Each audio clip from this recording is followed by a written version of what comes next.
Bonjour à tous et bienvenue pour ce nouveau JTech. Le JTech, c'est le meilleur de l'actualité high-tech de la semaine sur 01net TV. Au sommaire cette semaine, Google Home, l'assistant, arrive bientôt en français. Jérôme Colombin a fait le test pour vous. Un revenant, le Nokia 3310, le nouveau vieux téléphone pas intelligent vaut-il la peine ? Moyen, nous dira Raphaël Grabli. On fera un focus sur des tests d'une nouvelle techno pour les voitures, Qualcomm Halo, un système qui recharge votre véhicule électrique pendant que vous roulez. Pépé Garcia vous fera partager son émerveillement pour le nouveau téléviseur OLED de Panasonic. Et enfin, pour les plus sportifs d'entre vous, le test d'un VTT électrique, évidemment. Le JTech, c'est le best-of des vidéos de la semaine sur 01net TV.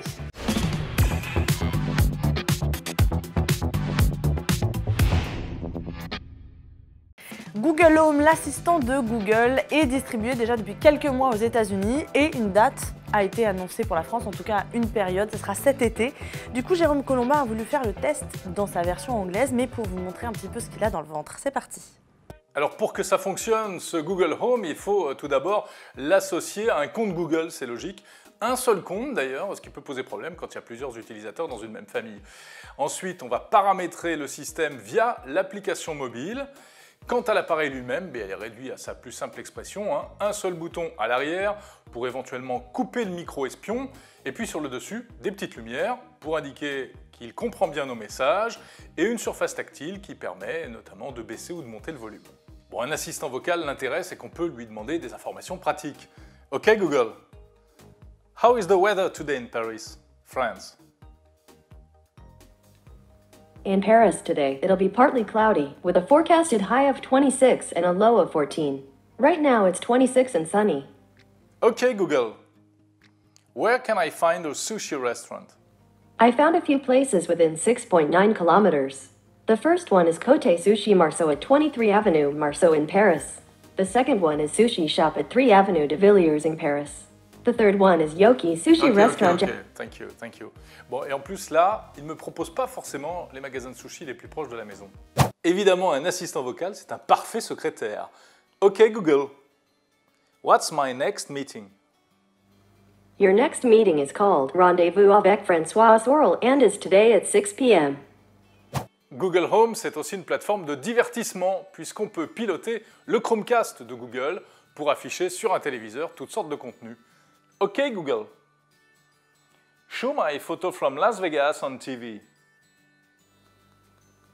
Showing your photos of Las Vegas on Chromecast Chambra. Alors c'est pas tout puisque Google Home comprend également quand on veut par exemple regarder des séries sur la télé. Ok Google, show Sense8 on my TV from Netflix. Okay, Sense8 from Netflix. Playing on Chromecast Chambra. Évidemment, Google Home sait également piloter les objets connectés à la maison et notamment les lumières. Ok Google, turn on light 1 to 100%.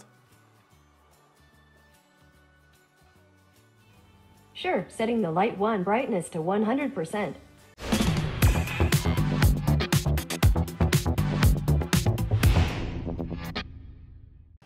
Il avait agité la planète tech au Mobile World Congress de Barcelone. Le Nokia 3310, ou plutôt le nouveau Nokia 3310, un téléphone capable d'appeler, de donner des coups de fil, mais aussi d'envoyer des SMS. Alors la nostalgie vaut-elle le coup? La réponse de Raphaël Grabli. Ce Nokia 3310, en fait, c'est pas vraiment le vrai Nokia 3310, c'est juste un nom qu'ils ont appliqué à un téléphone en plastique. Le vrai 3310, celui qu'on a connu dans les années 2000, vous pouvez le trouver en ligne sur des magasins de vente d'occasion. Mais ça, c'est vraiment juste un feature phone, un téléphone bête, comme on dit, en plastique de plus, qui s'appelle 3310, mais qui a finalement pas grand-chose à voir avec le Nokia original et surtout qui n'aura pas sa solidité, ce fameux Nokia qui pouvait tomber de plusieurs étages sans être cassé. Là, vous ne le retrouverez pas forcément sur ce petit téléphone en plastique assez léger. En fait, il faudrait plutôt rappeler ce qu'on ne peut pas faire avec ce téléphone. Rappeler par exemple que c'est un téléphone qui est 2G, donc il n'y a ni 3G et évidemment encore moins la 4G. Donc si vous voulez sur internet, c'est raté. Ou alors vous pouvez y aller, on a réussi à aller sur Facebook, à se connecter sur le site et même à envoyer un message. Alors ça nous a pris un petit quart d'heure, donc après c'est chacun son truc. Sinon vous pourrez jouer à Snake, au serpent, sauf qu'en fait c'est pas le vrai Snake, c'est un Snake un peu modernisé, qui est pas désagréable, qui est pas mal, mais qui a juste rien à voir avec le Snake qu'on connaît. Vous ne pourrez pas non plus prendre de belles photos parce que évidemment C'est une nouveauté quand même, il y a un petit capteur photo de 2 mégapixels. Alors, sauf que les photos, évidemment, sont de très mauvaise qualité, qui en sont incomparables, surtout avec des vrais smartphones, même d'entrée de gamme. Et ce qu'on ne pourra pas faire non plus, c'est télécharger des applications, c'est écrire des textos avec une certaine facilité, parce qu'il faut revenir au clavier T9, cette vieille méthode de saisie sur nos téléphones classiques. En fait, vous verrez rapidement que si vous voulez écrire un message là-dessus, c'est très compliqué. Maintenant, on communique beaucoup par écrit et en fait, on se rend compte que c'est très lent quand on a pratiqué des claviers modernes ou des claviers virtuels. Et donc, pour résumer, en fait, avec le 3310 nouvelle génération comme avec l'ancien, ce que vous pourrez faire, c'est juste téléphoner, envoyer des SMS en prenant votre temps et éventuellement vous servir de la calculatrice.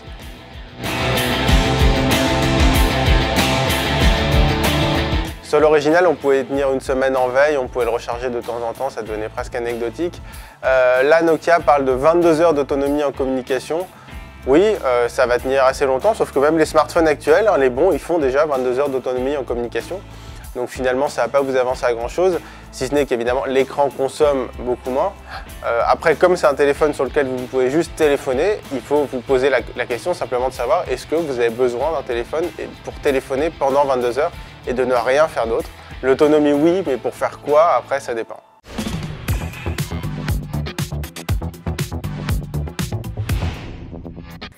Du nouveau du côté des technologies pour véhicules électriques, David Noguera a assisté à un test de Qualcomm, un système qui est fixé à la chaussée et qui recharge le véhicule pendant qu'il roule. Regardez. Derrière moi, il y a une piste d'une centaine de mètres équipée, on le voit au centre, de petites plaques un petit peu étranges qui en fait dissimulent ce système de recharge sans fil. 5 démonstrations vont être réalisées sur cette piste. Dans la première, le véhicule roule à peu près à 70 km/h et on nous explique en fait que la charge envoyée est d'à peu près 10 kW. L'explication est que lorsqu'un véhicule électrique est arrivé à pleine charge, ou en tout cas qu'il ne manque plus beaucoup d'énergie dans sa batterie, eh bien la batterie demande moins d'énergie. Donc la technologie Halo, c'est d'abord la capacité d'adapter le niveau de charge requis par le véhicule. 70 km/h, 10 kW injectés sur la première démonstration. La deuxième démonstration, le véhicule roule cette fois-ci un petit peu plus doucement, 50 km/h à ce qu'on nous dit. Et cette fois-ci, il récupère 15 kW. Donc là encore, l'idée c'est de nous montrer que le système est intelligent et peut s'adapter et en récupérer un petit peu plus. Dans la troisième démonstration, le véhicule roule et récupère cette fois-ci 20 kW et simule en plus un changement de voie, puisque si c'est une ligne droite qui est derrière nous, évidemment, le changement de voie sera possible avec cette technologie Qualcomm Halo. Et pour ça, Qualcomm a justement travaillé sur le temps de latence qui serait inférieur à 20 millisecondes. Dans la quatrième démonstration, cette fois-ci, le conducteur simule le mode bouchon et on le voit, il est capable de récupérer 20 kW, tout ça grâce à ce système de recharge sans fil. Enfin, cinquième et dernière démonstration, lorsque deux véhicules roulent l'un derrière l'autre, chacun est capable de récupérer cette fois-ci 15 kW sans perte donc d'énergie. Qualcomm nous explique aussi qu'il est en train de travailler sur les distances à respecter, puisque pour l'instant, sur un tronçon d'autoroute, deux véhicules peuvent se suivre, mais il faut quand même conserver une distance de sécurité.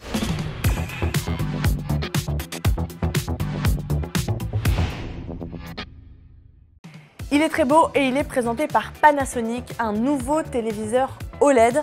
Il a fait craquer Pepe Garcia en fait, c'est pour ça qu'il a invité le patron de Panasonic France à nous en parler. C'était le Power de la semaine.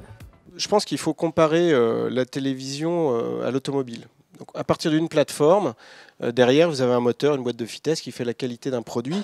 C'est le cas également d'une télé. Vous avez le panel, qui est souvent le même à peu près pour tous les fabricants. Et derrière, on utilise un électronique, une gestion différente, propre à la marque. Et c'est là qu'on fait la différence. Alors justement, on fait la différence parce que vous avez, entre guillemets, enrôlé toute la partie mastering et production du Panasonic Hollywood Laboratory pour justement peaufiner un circuit qui s'appelle le Studio Color HC-X2, qui a donc été créé en collaboration avec ses coloristes. Oui, on travaille énormément avec Hollywood. Alors, ça veut dire quoi? Ça veut dire que Hollywood est très attaché au format cinéma, à la colorimétrie cinéma. Et la vraie question, c'est comment amener ça chez le consommateur à travers une télé.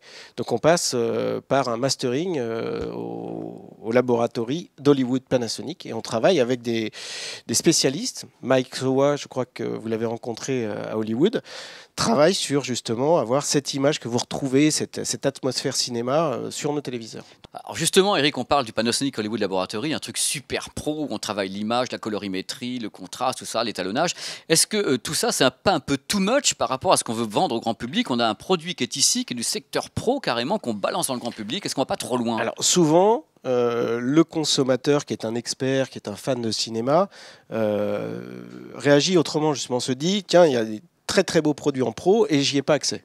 Et donc là, on a une vraie réponse. C'est-à-dire que oui, c'est cher, mais on offre un téléviseur qui est exceptionnel pour les fans de cinéma.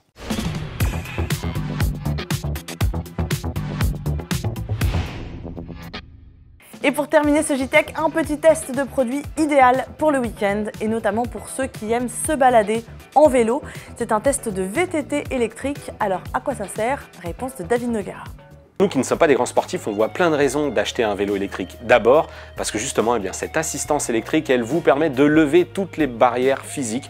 Donc que vous soyez soit une personne qui a beaucoup pratiqué le vélo et qui a maintenant une condition physique qui ne permet plus de le faire et donc petite frustration parce qu'on ne peut plus du coup arpenter la route, ou tout simplement si vous voulez vous remettre au sport. Et pour ça, c'est toujours plus sympa de le faire à plusieurs et pourquoi pas donc mixer un petit peu avec des amis ou des proches qui eux sont plus initiés et comme ça, grâce à cette assistance, vous n'aurez plus aucun problème pour les suivre, que ce soit sur la route ou en forêt, puisqu'en l'occurrence ici, le Gitane, donc e-Cobalt, c'est un VTT qui nous a beaucoup surpris, notamment par la puissance de son assistance, son moteur de 250 watts qui est quand même très coupleux et assez agréable donc pour l'utilisateur.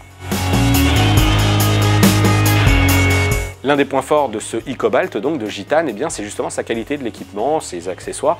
Et en l'occurrence, on les avait un petit peu critiqués sur le Gitane B21 qui était le vélo pour la ville, cette fois-ci, vélo à assistance électrique. Sur ce VTT, c'est plus le cas. On a vraiment été agréablement surpris par la qualité de fabrication, un cadre en aluminium, le moteur central dont je parlais, le moteur donc 250 watts de puissance, ce système de frein hydraulique indispensable, surtout en forêt, parce qu'on le sait, si le terrain est un petit peu boueux, les freins à patins, c'est même pas la peine, le freinage à disque est absolument à privilégier. Il y a aussi le dérailleur qui s'est montré assez précis, 11 vitesses, de quoi coupler donc l'énergie qu'il faudra dépenser dans les jambes avec l'assistance du vélo, donc un petit couple à adopter, soit pour forcer un petit peu en adoptant la bonne vitesse avec un minimum d'assistance, ou alors tout simplement y aller plutôt cool en adoptant le maximum d'assistance et en jouant donc sur ces 11 vitesses.